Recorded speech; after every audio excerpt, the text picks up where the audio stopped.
Welcome to this episode. In this episode, we are going to talk about how you can improve your cardiovascular fitness the most efficient way. I guess you are spending probably quite some time on your bike already, otherwise you probably wouldn't watch this video. So that's great if you're already biking a lot, which means you already improved your cardiovascular fitness to a certain amount. But if you haven't done any riding, that's no problem either, because today's talk will be for everyone who wants to improve their fitness the most efficient way. So no matter if you're a complete beginner who has not spent time on the bike and you don't have an idea where to start, or if you are already quite a lot on the bike, maybe you feel like you want to spend your time more wisely so that the effort you put into this training really pays off and really improves your cardiovascular fitness. There is a simple concept called the polarized training, which is easy to understand and to follow without getting too much into the weeds of physiology and endurance-specific training. And you absolutely don't need to be a pro to follow this concept. You can implement it very easily into your training or in your general riding, whatever you want to call it. There are some great ideas, and you will see at the end it's quite simple and it can help you to make better training decisions, and you will also realize that you can maximize your time on the bike. So what is polarized training? Well, polarized training, the concept was invented because back in the day, endurance athletes tried to maximize their output, and what you usually do is like increasing volume over time, increasing intensity, but that will definitely hit the limit and the ceiling, and they were over time, when you stack up volume and stack up intensity, you will actually get more fatigue, which is not ideal, especially long term. And they realized especially that intensities which were called moderate, which were not easy but also not very hard, something in between that had some aerobic components but also anaerobic components, that these were quite taxing to the body. So the polarized training was invented to actually neglect these areas. So the moderate training part, you would actually neglect in a polarized training approach. So you would actually spend more time in low intensity training efforts and the rest of the time only in very high intense training. So basically, polarized training is an endurance training model that divides training intensity into 3 distinct training zones. So what are these training zones? So zone 1 is low intensity training. Zone 2 is moderate intensity, and zone 3 is high intensity. So we have these 3 zones, which is not to be confused with the other zones to determine intensity. So we have 5 zones there, like when you use heart rate or a power meter, you will actually have 5 zones, which is more to actually regulate really specific training intensities. The 3 zones is just like a strategic approach, so an overarching approach to make everything a bit more simple and easy to understand. But once we go into the training itself, we also have to work with those 5 zones, which I will explain later. And in polarized training, there is a very important rule to make it the most successful, and the rule is an 80-20 approach. So that means 80% of your time should be spent in low intensity. 20% of the time should be spent in high intensity training. And so you can see there is 0% spent in moderate intensity training. The problem with moderate intensity training is that it leads to excessive fatigue without maximizing adaptation. Another problem is that when you train too hard on easy days, you cannot train hard on hard days, which lead to stagnation. Another view is to understand this better is imagine you want to improve your mountain bike skills. To improve your mountain bike skills, you always need to be ready, fresh, and with a minimal fatigue. Because only then your body is in a state of readiness to actually learn something new. So skill training should be always done with minimal fatigue. Imagine you're doing 1 or 2 gym sessions a week, you do 2 or 3 bike rides a week, but they're in moderate or high intensity. You will not have much resources left and build up quite some fatigue to actually spend some time in skill training, for example. So what are the benefits of polarized training? Well, first of all, it increases your aerobic capacity, your VO2 max, so how much oxygen your body can absorb. Secondly, it reduces the risk of overtraining and burnout. And third, it enhances high-intensity performance. So it's ideal to make progress over a long period of time without excessive fatigue. All right, let's look a bit more detailed what these 2 zones actually mean. So we have low intensity, which is basically zone 2, and this should be 80% of your training volume you should spend in low intensity. So what is the purpose of zone 2 training? You can build aerobic endurance, like I mentioned before. You can improve efficiency, meaning also cycling efficiency. Let's say because you are spending 80% of your time on the bike, on a low intensity, you can really focus on technique and efficiency. But also you increase efficiency on a physiological basis. And also to speed up recovery. That will be a bit more zone 1 training, but remember, as a strategic concept, polarized training has 3 distinct training zones, and zone 1 to 2 if you're talking about specific intensities.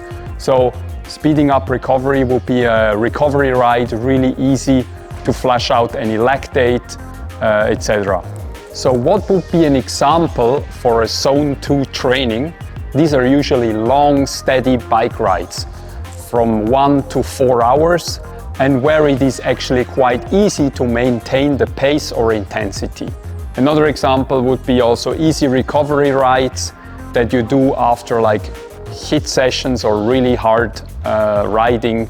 That is also part of the low intensity. So what are the markers so that you know if you are in low intensity? Because remember, we don't want to spend too much time in moderate intensity. We actually want to minimize any moderate intensity. So it's good to know how we can measure low intensity, and there is different approaches. So if you're working with a heart rate monitor, it's about 50 to 75% of your maximum heart rate. If you are working with a power meter, which would be the best way and the most direct way because it's measuring your performance output, anything below 75% of your functional threshold power, your functional threshold power, you have to make a test for it, which basically means how can you sustain an average wattage over 1 hour. It's actually a great benchmark to measure your performance. It's also a great benchmark to see if you made any progress, etc. So if you can measure FTP, that would be great, but you also need a power meter to actually work with FTP. But anyways, power, it should be everything that is below 75% of FTP is called low intensity. Another way to measure it is with rate of perceived exertion. There is a scale from 1 to 10, and anything that falls in between 2 and 4 is called low intensity training. And if you don't know what a rate of perceived exertion chart looks like, it's very easy. Go into the internet, type in rate of perceived exertion, and you will find a table where everything is explained. Like every rate of perceived exertion zone is actually described, and it's very easy to follow. Another very good tool to measure low intensity, a very direct tool, and one that I really like, is nose breathing. So nose breathing you can do during your bike ride, for example. So let's say you're on a bike, you're pedaling, and then what you can do is either during the whole session on the bike, you try to breathe through the nose. If you can breathe through the nose the whole time, it means you are either in zone 1 or 2. But many people feel very uncomfortable to breathe the whole time through their nose. You don't have to do that. Another way would be, can you nose breathe during 2 or 3 minutes? And if you can do that, you can maintain this intensity. If you want to check again, let's say the road is a little bit steeper and you want to check if you're still in zone 2, go back to nose breathing. Can you maintain it for a couple of minutes? Then you can make sure you're in zone 2. Now you can even determine if you're in zone 1 or in zone 2. So in zone 1 it would be very easy to nose breathe. In zone 2 it would be already quite uncomfortable to breathe through the nose, but you can still maintain it.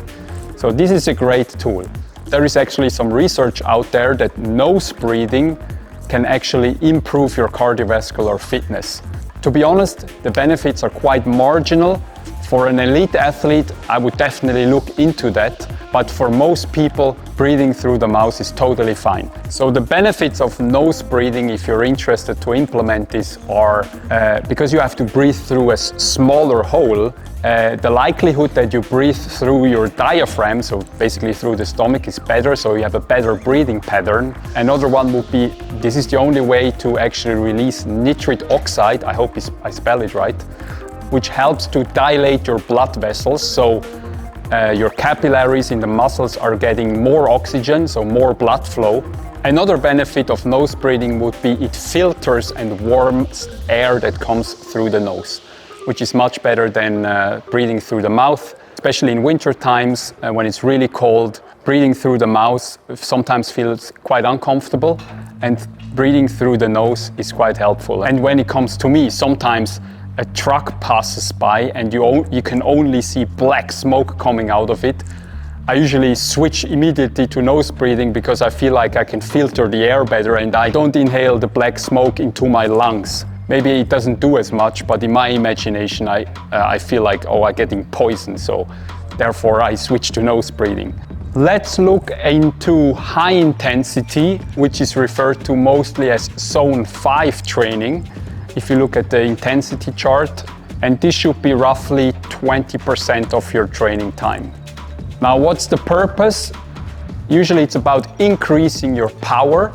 Remember when I talked about the episode in increasing power, you can actually do that on the mountain bike as well. So you can increase power, so your power output. You actually can get better at anaerobic capacity.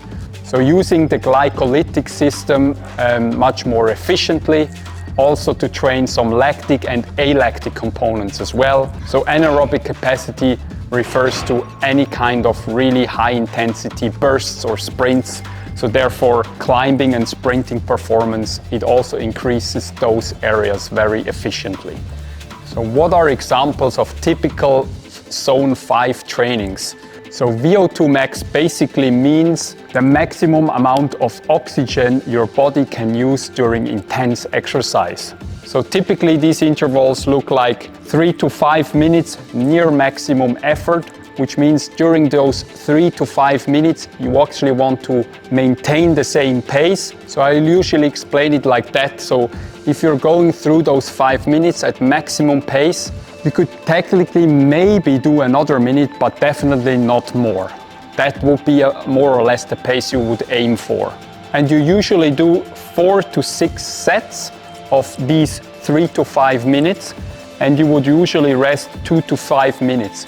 You can rest like complete rest, but you can also pedal very, very easily. That's also a possibility. Another example would be sprint intervals. The duration is usually around 15 to 30 seconds all out, so you go as hard as you can. You take 1 or 2 minutes to rest and you do these 8 to 12 sets. You can also start with 6 sets if you're not used to that kind of stimulus, but so usually it's about 8 to 12. The sprint intervals are great if you want to take over your opponent. If you want to go sprint as fast as you can also train that on an incline, so uphill. It's great for that too. And it will also improve your power to a certain extent. Another example would be a technical high intensity session.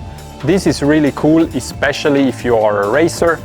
It doesn't matter if you're an amateur racer or a pro, because you can do simulations of a race. So, for example, you either go for short sprints uphill, like a technical climb with some rocks and roots. So there is a technical aspect to it as well. Or you can even say, like, I do a specific downhill section which I want to go as fast as I can. I have maybe a little sprint in there as well. Another one would be, especially for enduro racers, doing a sprint or a 1 or 2 minute interval uphill and then going directly into a downhill. With that, you also train how to deal with fatigue, and is a great way to actually get prepared for a race. You wouldn't do that whole year round. That's not the idea, because it's very intense, very fatiguing. Also, remember, you don't train your skills. You train how to deal with your fatigue. That's something else. If you want to train your skills, you need to be well rested. What are the intensity markers? So anything above 90% of your max heart rate. So if you have a heart rate monitor, if you don't know your maximum heart rate, there is a very simple way to do that. To get it more or less, it's 220 minus your age. This would probably be your max heart rate. If you're working with a power meter, anything above 105% of your functional threshold power would be considered zone 5 training. On the RPE, rate of perceived exertion scale, it would be somewhere between 7 and 10. 10 is absolutely brutal. I don't even know if I've ever done this. Also, of course, nose breathing is absolutely not possible, because you have to offload so much CO2. Your body actually wants to get rid of it as fast as possible, and nose breathing will be not possible. And in this case, it's absolutely fine to breathe through the mouth, so don't worry about that. So what does this all mean if you would have to organize your week? So especially if you're riding your bike a couple of times per week, it's quite easy to follow the Zone 2 training principles. What I would recommend is that during the week you try to stay more or less in Zone 2. You now know how to measure Zone 2. And let's say on the weekend you want to spend time with your friends. I always say, like, don't worry about the zones, just have fun. Sometimes you will be in Zone 3, sometimes in Zone 4, which is totally fine. That's absolutely no problem. Myself, even, I don't worry about any zones on the weekends, because usually, sometimes I do, in the summer I'm going for like big mountain biking tours. There is a steep pedal or like a hiker bike, and I don't worry about Zone 2. I just try to not overexert myself so I cannot maintain the whole tour, but that's just common sense. I wouldn't spend too much time thinking about this. What I would recommend to you is definitely do 1 high intensity session per week, if you can do that. Also here, progression is very important, so don't start out with like the most amount of volume and intensity. I would for sure start with the max VO2 max intervals. I would start off with longer durations, so start with 5 minutes, increase intensity, and maybe going down to 3, which is obviously during 3 minutes you're able to go for a higher pace than for 5 minutes, but I would progress it over the weeks. Also, don't start off with 6 sets, maybe start with 3 or 4 and then build it up. Same with sprint intervals. I would do that actually later.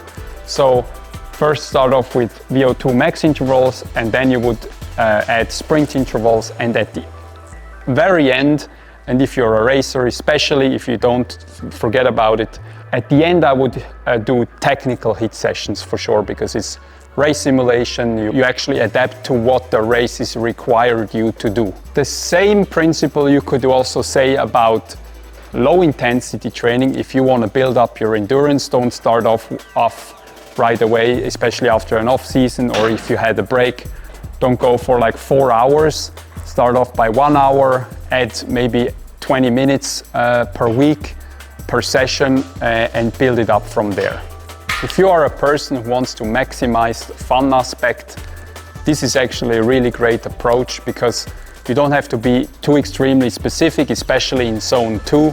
It doesn't matter if you once in a while go in Zone 3 or 4. but it will really pay off if you stay more in zone 2 because you have less fatigue, and if then when you want to push it hard, you have enough resources and you will have also more fun. So let's say during the week you are not spending enough time in zone 2, you're spending more time in 3 and 4, and you want to have the most fun on the weekends because there you have more time to make bigger tours, or you spend the whole day in a bike park, whatever. If you're bringing in some fatigue, you will probably not have as much fun. So even in the fun sense, it would be smart to spend more time in zone 2 and maybe add every week or every 10 days a HIIT session, which you will feel the benefits already in a couple of weeks, like high intensity sessions if you've never done before, they will really impact your performance.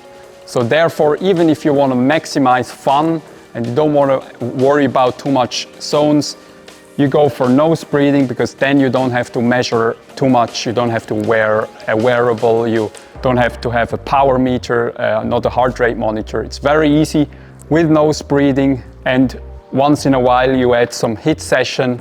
It's also very easy to follow. By the way, you can do the HIIT session, for example, after a bike ride, even after a zone 2 bike ride, or just in general, you went down your favorite trail, and then at the end, you hit an interval, one of those ones, which is a great tool. You save time, you don't have to do an extra session for it.